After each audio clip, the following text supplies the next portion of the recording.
அப்போஸ்தலனாகிய பவுல் தீத்துக்கு எழுதின நிருபம் 2வது அதிகாரம் 15வது வசனத்தை நாம் வாசிக்கலாம்.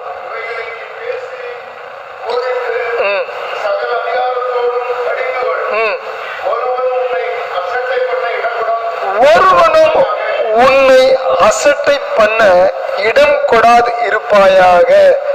இவைகளையே பேசி, எவைகளை நாம் பேச வேண்டும்? இது கடைசி காலம். இந்த கடைசி காலத்திலே நீங்களும் நானும் எவைகளை பேச வேண்டும் என்பதை முதலாவது தெரிந்து கொள்ள வேண்டும். நாம் எவைகளை பேச வேண்டும் என்று சொன்னால், இவைகளையே நீ பேசி போதித்து என்று சொல்லி நாம் வாசிக்கிறோம். அப்படி என்று சொன்னால் ஒரு ஊழியன் இவைகளையே பேச வேண்டும். எவைகளை ஒரு ஊழியன் பேச வேண்டும்? இவைகளை பேசு என்று சொன்னால் எவைகளை பேச வேண்டும்? ஒரு ஊழியன் எவைகளை பேச வேண்டும் என்று சொன்னால், நீங்களும் நானும் தீத்து 2:11 நாம் வாசிக்கலாம். ஏனெனில் எல்லா மனுஷருக்கும் ரட்சிப்பை அளிக்கத்தக்க தேவ கிருபையானது பிரசன்னம் ஆகி என்று சொல்லி வாசிக்கிறோம். அப்படி என்று சொன்னால் ஒரு ஊழியன் எவைகளை பேச வேண்டும் என்று சொன்னால் ரட்சிப்பை குறித்து பேச வேண்டும். அல்லேலூயா, அல்லேலூயா. ஏன் ரட்சிப்பை குறித்து நாம் பேச வேண்டும் என்று சொன்னால், ஆண்டவராகிய இயேசு கிறிஸ்து சீக்கிரமாய் வரப்போகிறார். அல்லேலூயா. இயேசு கிறிஸ்து என்ன செய்ய போகிறார்? சீக்கிரமாய் வரப்போகிறார்.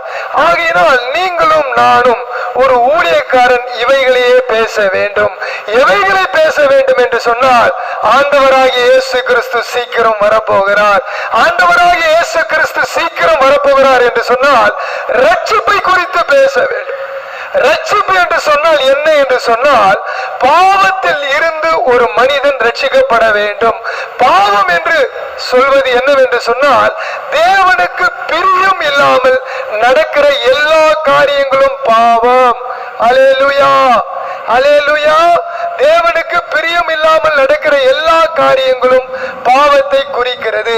ஆகவே ஒவ்வொரு நாளும் ஆண்டவராய் இயேசு கிறிஸ்துவின் நாமத்தினாலே பாவத்தை குறித்து ஜனங்களுக்கு சொல்லி போதித்து பேச வேண்டிய இடத்திலே ஊழியர்களாகிய நாங்கள் இருக்கிறோம் என்பதை உணர்ந்து பிரசங்கிக்க வேண்டும். அல்லேலூயா. நாங்கள் எதை பிரசங்கிக்கிறோம் என்று சொன்னால் இவைகளையே பிரசங்கிக்கிறோம். எவைகளை பிரசங்கிக்கிறோம் என்று சொன்னால், குடும்பத்திலே சமாதானம் இல்லை, குடும்பத்திலே வியாதிகள், சத்ருவினுடைய போராட்டங்கள், ஒரு பாவ கட்டிலே அகப்படக்கூடிய காரியங்கள், துன்பங்கள், துயரங்கள், கஷ்டங்கள், வேதனைகள், இவைகள் நிறைந்திருக்கக்கூடிய உங்கள் வாழ்க்கையிலே நாங்கள் என்ன பேச வேண்டும் என்று சொன்னால், அந்த கட்டுகளை உடைத்து நீங்கள் வெளியே வர வேண்டும் என்று சொன்னால் ரட்சிப்பு என்ற ஒரு காரியம் இருக்கிறது. அல்லேலூயா. ரட்சிக்கப்படாத நீங்கள் எல்லாம் வந்திருக்கிறீர்கள் இப்பொழுது ஆலயத்திற்கு. நீங்கள் ஒரு காரியத்தை தெரிந்து கொள்ள வேண்டும். என்ன காரியம் என்று சொன்னால், ஊழியர்கள் என்ன பேசுகிறார்கள் என்று புரிந்து கொள்ள. என்ன பேசுறாங்கன்னு சொன்னா, உங்க குடும்பத்துல சமாதானம் வரணும், உங்க குடும்பத்துல நிம்மதி வரணும், உங்க குடும்பம் இன்னும் செழுமையா இருக்கணும், உங்க குடும்பம் இன்னும் மேல மேல நீங்க என்ன பண்ணணும்? முன்னேறணும், உங்களுடைய பிரச்சனைகள் தீரணும். அப்ப தீரணும்னு சொன்னா பாவம் நம்மை விட்டு விலக வேண்டும். ஏன் பாவம் நம்மை விட்டு விலக வேண்டும் என்று சொன்னால், நம்முடைய ஆண்டவராகிய இயேசு கிறிஸ்து அவர் பரிசுத்தம் உள்ளவராக இருக்கிறார். நம்முடைய தேவன் எப்படிப்பட்டவராக இருக்கிறார்? பரிசுத்தம் உள்ளவராக இருக்கிறார். நான் பரிசுத்தமா இருக்கிறதை போல நீங்களும் எனக்கேற்ற பரிசுத்தத்திலே இருங்க என்று சொல்லுகிறார். இந்த 3 நாள் கூட்டத்திலே நம்மை ஆண்டவர் பரிசுத்தம் பண்ண அழைத்திருக்கிறார். எதற்காக அழைத்திருக்கிறார் என்று சொன்னால், ஊழியர்கள் எதை குறித்து பேச வேண்டும் என்று சொன்னால் ரட்சிப்பை குறித்து பேச வேண்டும். ஜனங்கள் எதை குறித்து தெரிந்து கொள்ள வேண்டும் என்று சொன்னால், தங்களை பரிசுத்தம் பண்ணுவதற்கான காரியத்தை குறித்து இந்த கடைசி காலத்திலே தெரிந்து கொள்ள வேண்டும். நம்மை பரிசுத்தப்படுத்த வேண்டும். நாம் குடித்து விட்டு சண்டை போடுவதனால் நம்முடைய குடும்பங்கள் பாதிக்கப்படும். நாம் ஊதாரித்தனமாக நம்முடைய பணங்களை செலவு செய்வதனால் நமக்கு வறுமை வரும். நாம் ஊதாரித்தனமாக நம்முடைய காரியங்களை ஈடுபடுவதனால் நம்முடைய குடும்பத்திலே சமாதானம் கெட்டுப்போம். ஆகவே இந்த கடைசி காலத்திலே சமாதானம் வேண்டுமா? இயேசு கிறிஸ்துவினிடத்திலே நாம் வர வேண்டும். நிம்மதி வர வேண்டுமா? ஆண்டவராக இயேசு கிறிஸ்து கொடுத்த அவருடைய வார்த்தையாகிய பரிசுத்த வேதத்தை நாம் படித்து நிம்மதியை பெற வேண்டும். இன்னும் ஆண்டவருக்குள்ளே நாம் நெருங்கி போக வேண்டும் என்று சொன்னால் சபைக்கு வர வேண்டும். இன்னும் நாம் நெருங்கி போக வேண்டும் என்று சொன்னால் நமக்கு ஒழுக்கமான நண்பர்களை நாம் தேர்வு செய்ய வேண்டும். இன்னும் நாம் நிம்மதிக்குள்ளே போக வேண்டும் என்று சொன்னால் அனுதினமும் ஜெபத்திலே நாம் காணப்பட வேண்டும். நம்முடைய ஆண்டவராக இயேசு கிறிஸ்துவினுடைய வாழ்க்கையிலே நாம் பார்க்கும் பொழுது அவருக்கு ஜெபமே தேவையில்லை. ஆனால் இயேசு கிறிஸ்து தன்னுடைய வாழ்க்கையிலே ஜெபத்தை மையப்படுத்தி வாழ்ந்திருக்கிறார். நீங்கள் ஆண்டவராக இயேசு கிறிஸ்துவினுடைய வாழ்க்கையை உற்று பார்க்கும் பொழுது நான் 3 விதமான காரியங்களை காண்பித்து விட்டு நான் அடுத்ததாக போகிறேன். ஏனென்று சொன்னால் ஆண்டவராக இயேசு கிறிஸ்துவினுடைய வாழ்க்கையை நீங்கள் புரிந்து கொண்டால் உங்கள் வாழ்க்கையிலே நிம்மதி வரும், உங்கள் வாழ்க்கையிலே சமாதானம் வரும், உங்கள் வாழ்க்கையிலே பரிசுத்தம் வரும், உங்கள் வாழ்க்கையிலே செழுமை வரும், உங்கள் வாழ்க்கையிலே வியாதி விலகும், உங்கள் வாழ்க்கையிலே ரட்சிப்பு கிடைக்கும். இந்த ரட்சிப்பின் சந்தோஷம் வந்துவிட்டால் உங்களுடைய முகம் கலர்ச்சியாக கிளர்ச்சியாக அழகாக தெளிவாக இருக்கும். இன்றைக்கு அநேக குடும்பங்களிலே சமாதானம் கெட்டு போகும் பொழுது அந்த குடும்பத்தினுடைய முகத்தை பார்த்தாலே வேதனை நிறைந்ததாக இருக்கிறது. பிசாசானவன் எப்பொழுதும் வேதனையே கொடுத்து கொண்டிருக்கிறான். பிசாசானவன் என்ன செய்கிறான்? வேதனை கொடுக்கிறான். நல்ல தெளிவா இருக்கிற முகங்களை கெடுப்பது பிசாசனுடைய வேலை. நல்ல தெளிவாக இருக்கக்கூடிய இருதயத்தை கெடுப்பது பிசாசனுடைய வேலை. ஆகவே ஆதி முதலாக இருக்கக்கூடிய பிசாசனுடைய தந்திரங்களை நீங்கள் புரிந்து கொள்ள வேண்டும் என்று சொன்னால் இந்த வேத புஸ்தகத்தை நீங்கள் தெரிந்து கொள்ள வேண்டும். வேத புஸ்தகத்தை நீங்கள் தெரிந்து கொள்ள வேண்டும் என்று சொன்னால் நீங்கள் சபைக்கு வர வேண்டும். நீங்கள் சபைக்கு வர வேண்டும் என்று சொன்னால் உங்கள் இருதயத்தை பக்குவப்படுத்த வேண்டும். உங்கள் இருதயத்தை நீங்கள் பக்குவப்படுத்த வேண்டும் என்று சொன்னால் நல்ல சபைக்கு போற நண்பர்களை தேர்வு செய்ய வேண்டும். நல்ல சபை நண்பர்களை தேர்வு செய்ய வேண்டும் என்று சொன்னால் நீங்கள் தினந்தோறும் உங்கள் சிந்தனையிலே தெளிவடைய வேண்டும். ஆகவே ஆண்டவராக இயேசு கிறிஸ்து தன்னுடைய வாழ்க்கையிலே அவர் உயிரோடு இருக்கும் பொழுது 3 காரியங்களிலே ஜெபத்திலே அவர் காணப்பட்டதாக வேதம் சொல்லுகிறது. நாம் சீக்கிரமாய் போகலாம். நாம் 8 மணிக்குள்ளே நாம் முடிக்க வேண்டும். மார்க் எழுதின சுவிசேஷம் 1வது அதிகாரத்திலே 35வது வசனத்தை நாம் வாசிக்கும் பொழுது ஆண்டவராக இயேசு கிறிஸ்துவினுடைய வாழ்க்கையினுடைய அனுபவத்தை நாம் தெரிந்து கொள்ளலாம். வாசிப்போம். மார்க் 1:35 நாம் வாசிக்கலாம். இயேசு அதிகாலையில் இருட்டோடு எழுந்து புறப்பட்டு வனாந்தரமான ஒரு இடத்திற்கு போய் அங்கே ஜெபம் பண்ணினார். இந்த வசனம் அப்படியே இருக்கட்டும். வனாந்தரமான ஒரு இடத்திற்கு போய் ஜெபம் பண்ணினார். இயேசு கிறிஸ்துவினுடைய வாழ்க்கையிலே வனாந்தரமான ஒரு இடம் இருந்தது. அது எதற்காக பயன்படுத்தினார் என்று சொன்னால் ஜெபத்திற்காக பயன்படுத்தினார். உங்கள் வாழ்க்கையிலும் வனாந்தரமான ஒரு இடம் இருக்கிறது.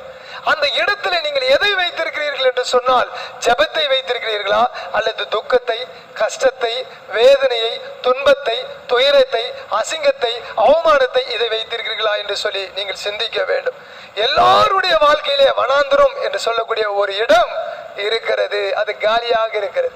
இயேசு கிறிஸ்துவினுடைய வாழ்க்கையிலே வந்த வனாந்தரம் எதற்கு வனாந்தரத்தை பயன்படுத்தினார் என்று சொன்னால் ஜெபத்திற்கு பயன்படுத்தினார்.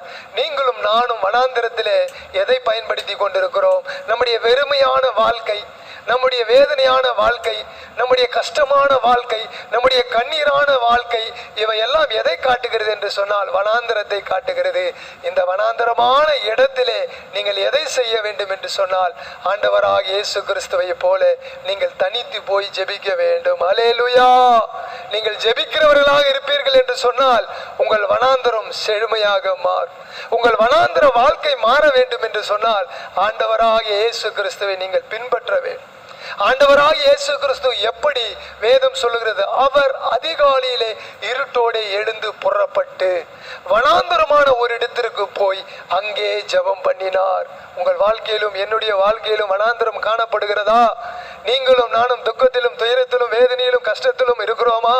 நாம் உடனடியாய் நாம் ஒன்று செய்ய வேண்டும். ஆண்டவரே, என் வனாந்தர வாழ்க்கை மாற வேண்டும் என்று சொன்னால் நான் அதிகாலையிலே இருட்டோடே நான் ஜெபிக்கிறவனாக இருப்பேன். நீங்களும் நானும் ஜெபிக்கிறவங்களா மாறிட்டோன்னு சொன்னா கர்த்தர் நம்முடைய வாழ்க்கையை வேற விதமாய் மாற்ற ஆயத்தமாக இருக்கிறார். ஆண்டவர் அதிகாலையிலே வனாந்தரமான ஒரு இடத்திற்கு போய் ஜெபித்தார். இரண்டாவது ஒரு ஜெபத்தை ஆண்டவர் தொடர்ந்து செய்தார். லூக்கா எழுதின சுவிசேஷம் 6வது அதிகாரம் 12வது வசனத்தை நாம் வாசிக்கலாம். லூக்கா 6:12 வாசிப்போம். அந்நாட்களிலே இயேசு ஜெபம் பண்ணும்படி ஒரு மலையின் மேல் ஏறி ராம் முழுவதும் தேவனை நோக்கி ஜெபம் பண்ணி கொண்டிருந்தார். ஹல்லேலூயா. முதலாவது வெறுமையான ஒரு இடம், வனாந்திரமாகிய இடம் எப்படிப்பட்டதான இடம் என்று சொன்னால், பாம்பு, தேளு, பல்லி, பூரான், விஷப்பூச்சிகள் இருக்கக்கூடிய இடம். அப்படிதான் நம்முடைய வாழ்க்கை ஆரம்பிக்கிறது, முதலாவது வனாந்தரமான கஷ்டமான இடத்துல. ஆனால் இயேசு கிறிஸ்து அந்த வனாந்தரத்திலே ஜெபித்தார். இரண்டாவது மலைக்கூடி மலை, ஒரு மலை மேலே ஏறினார். அந்த நாட்களே இயேசு அவர் மலை மேலே ஏறி என்ன செய்தார் என்று சொன்னால், ஜெபம் பண்ணும்படி ஒரு மலையின் மேலே ஏறி ராம் முழுவதும் தேவனை நோக்கி ஜெபம் பண்ணி கொண்டிருந்தார். இயேசுனுடைய வாழ்க்கையில இரண்டாவது ஜெபம் காணப்பட்டது. எங்கே காணப்பட்டது என்று சொன்னால், மலை மேலே ஏறி போகிறார். மலை மேலே ஏறி போகிற அனுபவம் நமக்கு வர வேண்டும். நாம் பிரச்சனையை பார்த்து பிரச்சனையாகிய மலை மேலே நாம் கடந்து போக வேண்டும் என்று சொன்னார். இன்றைக்கு உலக மக்களுக்கு பிரச்சனை என்று சொன்ன உடனே மதுபானத்துக்கு போய் விடுகிறார்கள். இன்னும் கொஞ்சம் பிரச்சனை எக்ஸ்ட்ரா வந்த உடனே தூக்கு கயிறுக்கு போறாங்க. இன்னும் கொஞ்சம் பிரச்சனை எக்ஸ்ட்ரா வரும்பொழுது தன்னுடைய குடும்பத்தையே கொலை செய்யக்கூடிய இடத்துக்கு போய் விடுகிறார்கள். இன்னும் கொஞ்சம் பிரச்சனை வந்த உடனே தன் குடும்பமாக மரித்து போகிறார்கள். ஆனால் இயேசு கிறிஸ்து உங்களையும் என்னையும் எதற்காக அழைத்தார் என்று சொன்னால், மலை மேலே ஏறி வருவதற்காக. அன்றைக்கு மோசேவை பார்த்து சொன்னார், மோசே நீ மலை மேலே ஏறி வா, நான் உன்னை தயார்படுத்த வேண்டும். ஆம், நீங்களும் நானும் இயேசுவை போல அதிகாலையிலே ஜெபிக்கிறோமா? வனாந்தரத்திலே நீங்களும் நானும் இயேசுவை போல மலை மேலே ஏறி போய் ஜெபிக்கிற அனுபவத்திலே நாம் இருக்கிறோமா? மலை எதை காட்டுகிறது என்று சொன்னால், ஒரு பிரச்சனையை காட்டுகிறது. மலை போல பிரச்சனை, அது பனி போல போக வேண்டும், கரைந்து போக வேண்டும் என்று சொன்னால், இயேசுவை போல நீங்களும் நானும் ஜெபத்திலே காணப்பட வேண்டும். இயேசு அதிகாலையிலே ஜெபித்தார். இயேசு இருட்டோடே ஜெபித்தார், வனாந்தரத்திலே ஜெபித்தார், மலையிலே ஜெபித்தார். இரண்டு இடங்களும் எப்படிப்பட்டதான இடம் என்று சொன்னால், விஷப்பூச்சிகள் இருக்கக்கூடிய இடம். நம்முடைய வாழ்க்கை முழுவதும் கஷ்டங்கள், துன்பங்கள், துயரங்கள், வேதனைகள் எல்லாம் வரும். ஆனாலும் நீங்களும் நானும் ஜெபிக்கிறவர்களாக இருக்கிறோமா? அல்லேலூயா, அல்லேலூயா, அல்லேலூயா. நீங்கள் ஜெபிக்கிறவர்களாக இருப்பீர்கள் என்று சொன்னால், ஆண்டவர் உங்கள் வனாந்தரத்தை செழுமையாக மாற்றுவார். நீங்கள் ஜெபிக்கிறவர்களாக இருப்பீர்கள் என்று சொன்னால், நீங்கள் மலை மேலே ஏறி போய் பிரச்சனையை கடந்து போய் ஜெபிப்பீர்கள் என்று சொன்னால், உங்கள் பிரச்சனை இந்த வருடத்திலே கண்டிப்பாக மாறும்.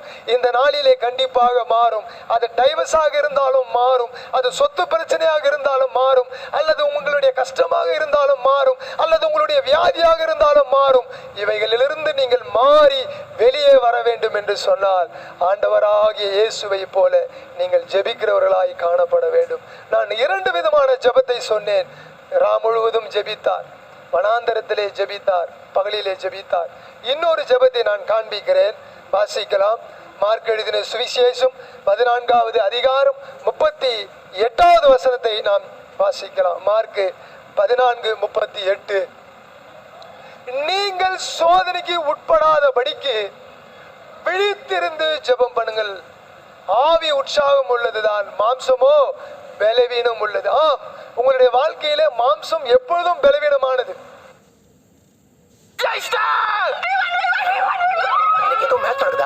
இல்ல சுந்தரம், 10 கோடி பேருக்கும் மேல ஜூப்பில லூடோ. கணவரை குறித்து மனைவிக்கு ஒரு பாரம், மனைவியை குறித்து கணவருக்கு பாரம், 2 பேருக்கும் பிள்ளைகளுடைய பாரம், பிள்ளைகள் மேல பிள்ளைகளுக்கு பெற்றோர் மேல பாரம்.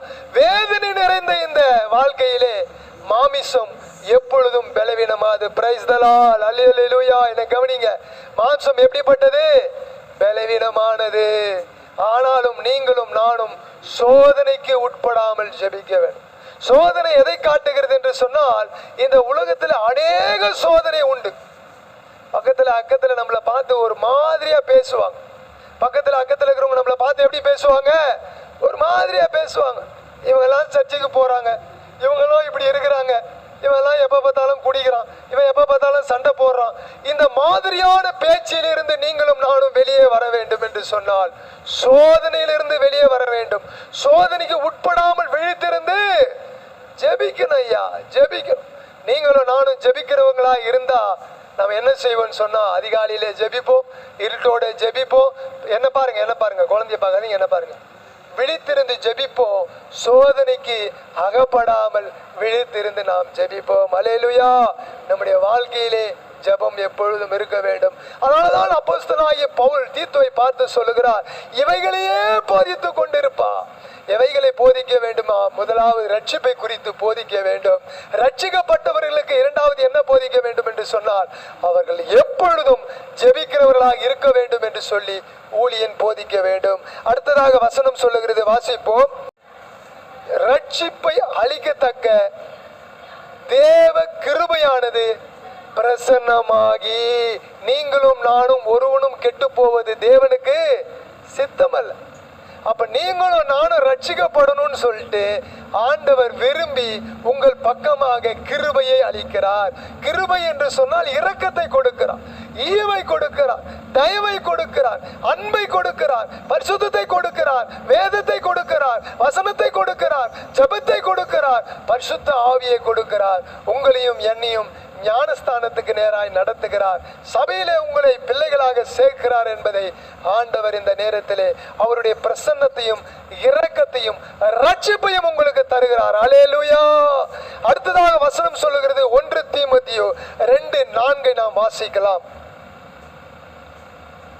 1 தீமோத்தேயு 2:4, எல்லா மனுஷரும் ரட்சிக்கப்படவும் சத்தியத்தை அறிகிற அறிவை அடையவும் அவர் சித்தமுள்ளவராயிருக்கிறார். இயேசு என்ன விரும்புகிறார் உங்க வாழ்க்கையில சொன்னா, நீங்க எல்லா மனுஷரும் ரட்சிக்கப்பட வேண்டும். எல்லா மனுஷரும் என்ன பண்ண வேண்டும்? இந்த லைவ்ல பார்த்து கொண்டிருக்கிற நீங்கள் யாராக இருந்தாலும் சரி, ஆண்டவர் உங்களை பார்த்து சொல்லுகிறார், நீங்கள் ரட்சிக்கப்பட வேண்டும். உங்கள் துக்கம் சந்தோஷமாய் மாறும்.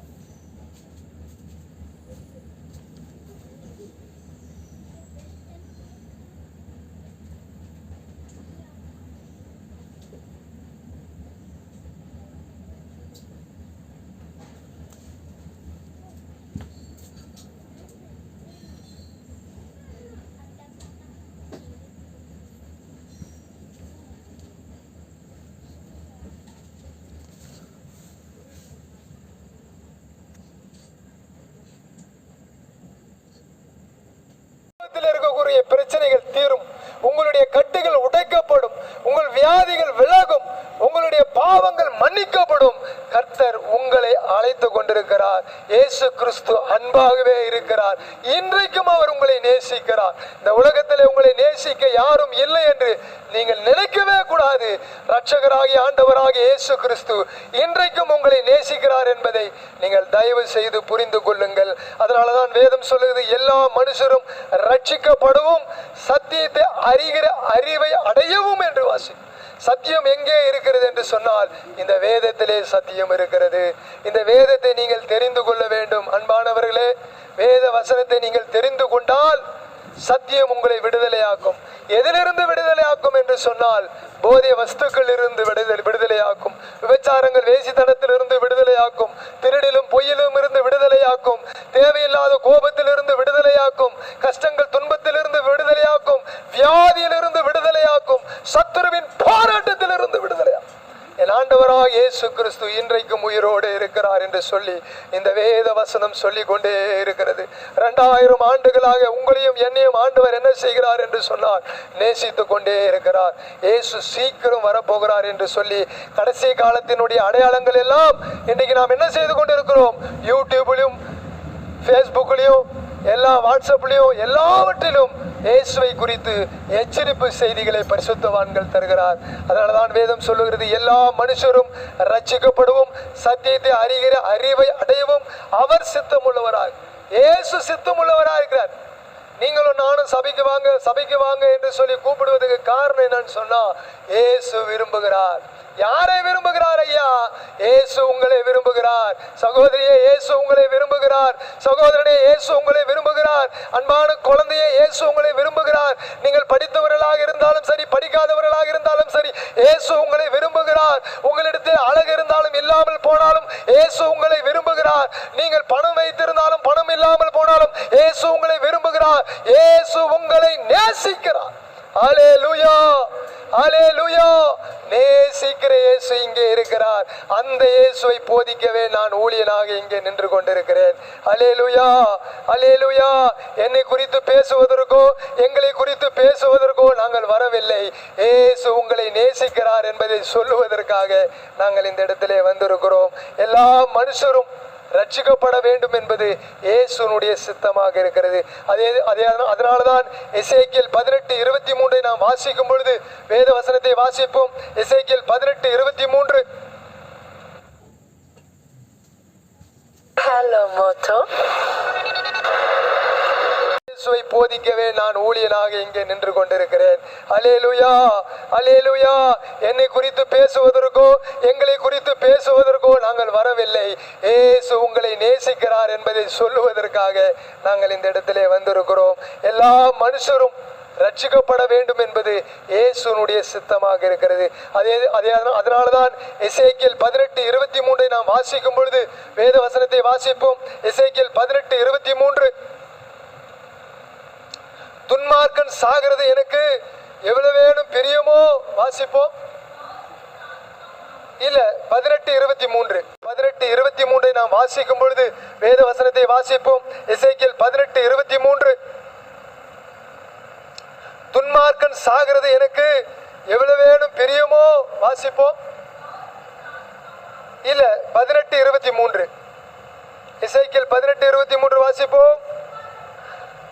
துன்மார்க்கன் சாகிறது எனக்கு எவ்வளவு வேணும் பிரியமோ. ஆண்டவர் சொல்லுகிறார், துன்மார்க்கன் சாகிறது எனக்கு பிரியம் இல்லை. அல்லேலூயா. இயேசுவை நான் அறிந்து கொள்ளாமல் துன்மார்க்கனாக, திருடனாக, பொய் சொல்லுகிறவனாக, பிறனுடைய பொருளை இச்சிக்கிறவனாக, விபச்சாரம் வேசித்தனத்தில் இருக்கிற ஒரு துன்மார்க்கனாக, கொலைபாதகனாக நான் இருக்கிறது ஆண்டவருக்கு பிரியமில்லை. அவன் சாகிறதை ஆண்டவர் விரும்பவில்லை. அவன் ரட்சிப்புக்குள்ளே வர வேண்டும், அவர்கள் ரட்சிப்புக்குள்ளே வர வேண்டும் என்று சொல்லி ஆண்டவர் இன்றைக்கும் அவர் நேசிக்கிறார். அந்த வார்த்தையை பாருங்களேன், எவ்வளவு அருமையான வார்த்தை பாருங்க. வாசிங்க. துன்மார்க்கன் சாகிறது எனக்கு எவ்வளவு வேணும் பிரியமோ, அவன் தன் வழிகளை விட்டு திரும்பி பிழைப்பது அல்லவா எனக்கு பிரியம். அப்ப துன்மார்க்கன் சாகிறது எனக்கு பிரியம் இல்லப்பா. அவன் திருந்தணும். அவன் தன்னுடைய பாவத்தை விட்டு என்ன செய்யணும்? அவன் திருந்த வேண்டும். துன்மார்க்கனே, நீ துன்மார்க்கன் இல்லை என்று நீ சொல்லுவாய் என்று சொன்னால், இயேசு கிறிஸ்துவையும் கடவுளையும் இரட்சகரையும் இந்த பூமிக்கு வந்த பிதா, குமாரன், பரிசுத்தாவி ஆகிய ஒளியாகிய தெய்வத்தையும் நீ அசட்டை பண்ணுகிறவனாய் இருக்கிறான்.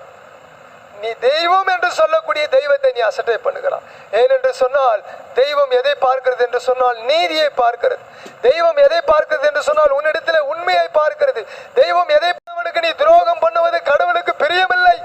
ஓ புருஷனே, உன் மனைவிக்கு நீ துரோகம் பண்ணுவது கடவுளுக்கு பிரியமில்லை. ஓ சகோதரனே, வாலிபனே, கன்னிகையே, உன் பெற்றோருக்கு நீ துரோகம் பண்ணுவது பிரியமில்லை. ஆண்டவர் சொல்லுகிறார், உன் துன்மார்க்கத்திலே நீ சாகக்கூடாது. நீ மனம் திரும்ப வேண்டும், கர்த்தரிடத்திலே வர வேண்டும்.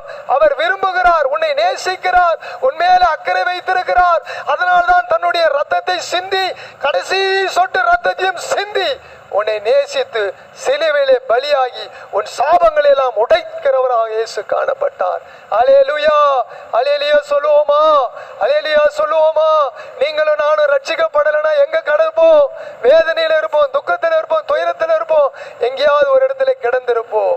இன்றைக்கு உங்களை ஆலயத்துக்கு வரவழைத்து ஆண்டவர் உங்களை நேசித்து இன்றைக்கு உங்களை ஆசீர்வதித்துக் கொண்டிருக்கிறார். அதே வசனத்தை வாசிப்போம். எசேக்கியேல் 18:23. துன்மார்க்கன் சாகிறது எனக்கு எவ்வளவு வேணும் பிரியமோ, அவன் தன் வழிகளை விட்டு திரும்பி பிழைப்பது அல்லவா எனக்கு பிரியம் என்று கர்த்தராகிய ஆண்டவர் சொல்லுகிறார். அல்லேலூயா. ஆண்டவர் என்னையா சொல்றாரு? மனம் திரும்புன்னு சொல்றாரு.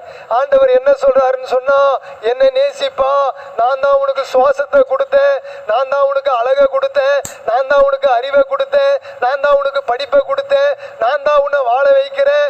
என்னுடைய சுவாசத்தினாலே நீ வாழ்ந்து கொண்டிருக்கிற. ஆதாமை மண்ணிலே உருவாக்கி அவனுக்கு தன்னுடைய சுவாசத்தை ஆண்டவர் கொடுத்து மனிதனாக உருவாக்கினார். அந்த மனிதன் தான் நீங்களும் நானும். நமக்குள் இருக்கக்கூடிய சுவாசம் ஆண்டவரிடத்திலிருந்து வாடகையாக நாம் பெற்றிருக்கிறோம். அந்த நன்றியை நாம் மறந்து போவோம் என்று சொன்னால், ஒரு நாள் வரப்போகிறது, அந்த நாள் எரிகிற நரகத்திலே தள்ளி விடுவார். அதிலிருந்து நீங்களும் நானும் தப்ப வேண்டும் என்று சொன்னால் ஆண்டவர் உங்களுக்கு ஒரு எச்சரிப்பின் செய்தியை தருகிறார். நீங்கள் மனம் திரும்ப வேண்டும். அதனாலதான் வேதம் சொல்லுகிறது. தீத்து 2:12 வாசிப்போம். வேகமாக போங்க, நேரம் இல்லை. தீத்து 2:12 சொல்லுகிறது, நாம் அவபக்தியையும் லௌகீக இச்சைகளையும் வெறுத்து தெளிந்த புத்தியும் நீதியும் தேவ பக்தியும் உள்ளவர்களாகி இவ்வுலகத்திலே ஜீவனம் பண்ணி. நீங்களும் நானும் இந்த உலகத்திலே எப்படி வாழ வேண்டும் என்று சொல்லி இந்த வேதம் சொல்லுகிறது. நாம் அவபக்தியும் லௌகீக இச்சைகளையும் வெறுத்து. அவபக்தி என்று ஒன்று உண்டு. நம்ம பக்திமான்கள் என்று சொல்லி நாம் காணப்படுகிறோம். எனக்கு என்னையா, வருடந்தோறும் நான் பக்தியாக சுத்துகிறேன், நான் பக்தியாக வாழுகிறேன், நான் என் கடவுளிடத்திலே பக்தியாக இருக்கிறேன். ஆனால் நீ பக்தியாக இருக்கிறாய், பரிசுத்தமாக இருக்கிறாயா என்று சொன்னால் கிடையாது. வேதம் நமக்கு எச்சரிப்பு கொடுக்கிறது. நான் பக்திவான், நான் பக்திவான், நான் பக்திவான். ஓகே, கரெக்ட், நீ பக்திவான் தாயா. உன்னுடைய காரியத்தில் நீ கும்பிடுற சாமியில நீ பக்திவான். ஆனால் நீ பரிசுத்தவானாக இருக்கிறாயா? வேதம் என்ன சொல்லுகிறது என்று சொன்னால், நாம் அவபக்தியையும் லௌகீக இச்சைகளையும் வெறுத்து. உன் இச்சையை நீ வெறுத்தாயா? உன் மனைவிக்கு செய்கிற துரோகத்தை நீ வெறுத்தாயா? புருஷனுக்கு செய்கிற துரோகத்தை வெறுத்தாயா? உன் பிள்ளைகளுக்கு செய்யக்கூடிய துரோகத்தை வெறுத்தாயா? ஆண்டவர் உன்னை சிருஷ்டியாக படைத்தாரே, அவருக்கு செய்யக்கூடிய துரோகத்தை நீ வெறுத்தாயா என்று சொல்லி சிந்தித்து பார்த்தால் கர்த்தர் உன்னை நியாய தீர்ப்பிலே நிறுத்துவார். ஆகவே உன் பக்தி எல்லாம் ஆண்டவருக்கு முன்பதாக அழுக்கான கந்தையாக இருக்கிறது. என்னுடைய பக்தி எல்லாம் அழுக்கான கந்தையாக இருக்கிறது.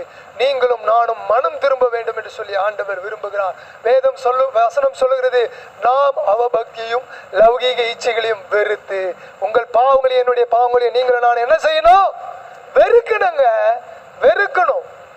நம்மளுடைய பிள்ளைகள் பாவம் செய்தால், தப்பு செய்தால் நம்ம ஏத்துப்போமா? அப்ப நீங்களும் நானும் பாவம் செய்தால் இறைவன் ஏத்துப்பாரா? கடவுள் ஏத்துப்பாரா?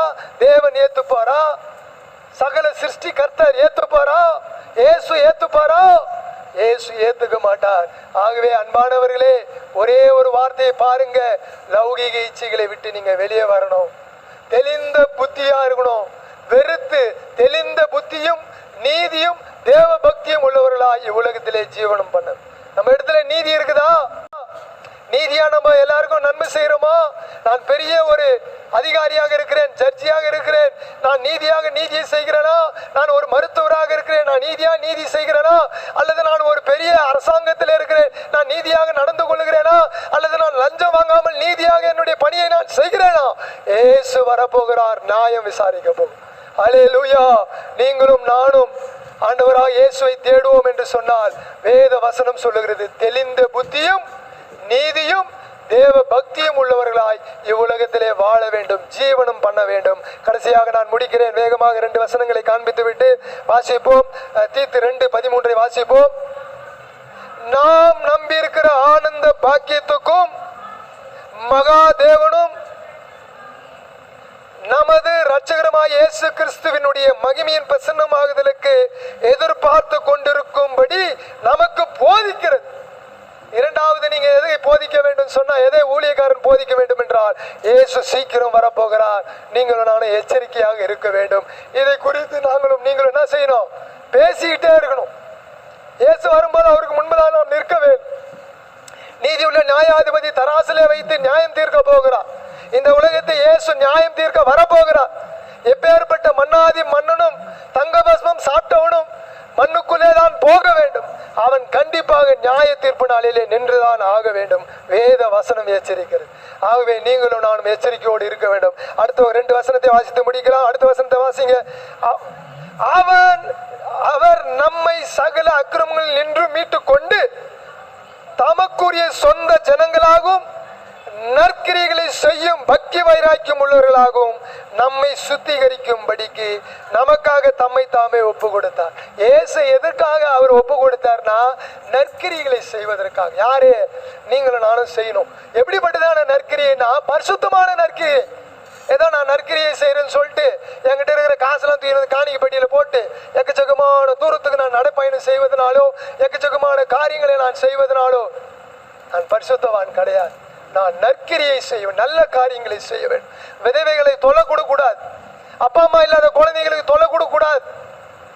குழந்தைகளை தொலை கொடுத்து வேதனைப்படுத்தி நான் பெரிய ஆளுன்னு நான் மனசுல வச்சுன்னு அதிகாரத்தை துர்பிரயோகம் பண்ணினால் இயேசு நியாயம் தீர்க்கிறவராக வரப்போகிறார். ஜாக்கிரதையா இருக்கணும். வேத வசனம் சொல்லுது, அவர் நம்மை சகல அக்கிரமங்கள் நின்று மீட்டு கொண்டு, உங்களை என்ன பண்ணிட்டாரு? அக்கிரமங்கள் இருந்து மீட்டு கொண்டார். மீட்டு கொண்ட நீங்களும் நானும் என்ன செய்யணும்னு சொன்னா, தமக்குரிய சொந்த ஜனங்களாகவும் இயேசு கிறிஸ்து இப்பொழுது நம்ம யாராக மாத்திட்டார்னா சொந்த ஜனங்களாக மாத்திட்டார். எதுக்காக மாத்தினார் என்று சொன்னால், நற்கிரிகளை செய்யவும் பக்தி வைராகியங்களையே நீ பேசி போதித்து சகல அதிகாரத்தோடும் கடிந்து கொள். நற்கிரிகளை செய்யவும் பக்தி வைராக்கியம் உள்ளவர்களாகவும் நம்மை சுத்திகரிக்கும்படிக்கு நமக்காக தம்மை தாமே ஒப்பு கொடுத்தார். லாஸ்ட் வசனத்தை எங்களை வாசிங்க, 2:15 வாசிங்க. இவைகளையே நீ பேசி போதித்து சகல அதிகாரத்தோடும் கடிந்து கொள், ஒருவனும் உன்னை அசட்டை பண்ண இடம் கொடாது இருப்பாயாக. அல்லேலூயா. ஊழியனை பார்த்து இன்னைக்கு கேலி கிண்டல் பண்றியா? பண்ணினே இரு. ஏசு சீக்கிரம் வரப்போகிறார். இவைகளை பேசுவதற்காக தான் நாங்கள் ஊழியம் செய்து கொண்டிருக்கிறோம். நீ மனம் திரும்பு.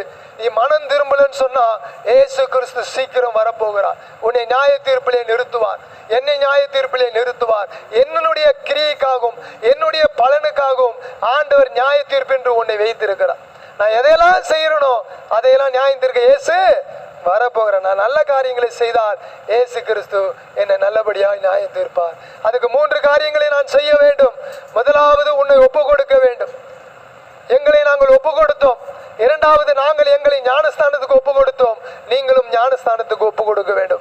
மூன்றாவது, உங்களை நீங்கள் சுத்திகரித்துக் கொள்ள வேண்டும். இந்த நாளிலே உங்களை நீங்கள் சுத்திகரித்துக் கொண்டு கர்த்தரிடத்திலே சேர்வீர்கள் என்று சொன்னால் கர்த்தர் உங்களை ஆசீர்வதிக்க வல்லமை உள்ளவராக இருக்கிறார். கர்த்தர் உங்களை ஆசீர்வதிப்பாராக. இந்த யூடியூப்ல பார்த்து கொண்டிருக்கிற தேவ ஜனமே, நீங்கள் ரட்சிக்கப்படாதவர்களாக இருப்பீர்கள் என்று சொன்னால் உங்கள் அருகாமையிலே இருக்கக்கூடிய சபைக்கு செல்லுங்கள். ஆவடியிலே இருக்கக்கூடியதான இந்த சபைக்கு வர நீங்கள் விரும்பினால் அருகாமையில் இருந்தால் இந்த சபைக்கு வாங்கள். தூரத்திலே நீங்கள் இருப்பீர்கள் என்று சொன்னால்